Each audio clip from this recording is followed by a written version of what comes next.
Во моментов 22 диско клубови, кабареа и дискотеки на отворено работат легално, односно со важечка лиценца низ цела Македонија, според регистарот на издадени лиценци на Министерството за економија.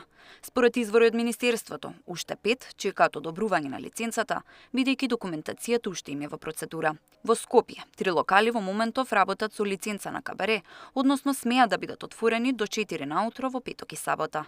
Издадените лиценци се обновуваат на една година, а Министерството за економија ги известува еден месец пред истекот на лиценцата.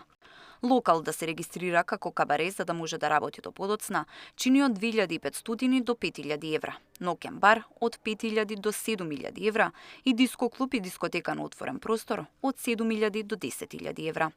Клучно за давање на лиценцата е исполнување на минималните технички услови. Според законот за угостители, објектот мора да ги исполнува санитарно-здравствените услови, услови за заштита при работа, заштита и унапредување на животната средина, противпожарна заштита и услови за заштита од бучава, пропишани со закон.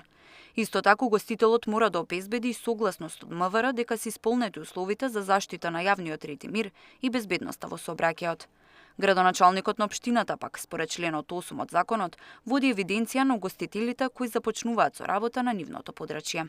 До 2007 година Државниот пазарен инспекторат имал обврска да утврдува дали се исполнети минимум техничките услови за работа, но по измените на законот истата година правното лице доставува со изјава под материјална и кривична одговорност дека се исполнети минималните технички услови.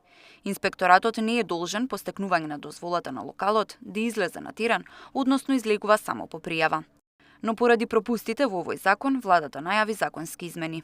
За дискотеката во Кочани Полс во 2022 година е направена инспекција по лиценцата која за прв пат ја добиле во 2021. Денеска пазарните инспектори вршат инспекции во сите ноќни клубови, кабареа, дискотеки низ Македонија.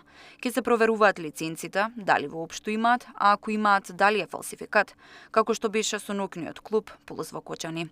Тамара Дичевска, Сител телевизија.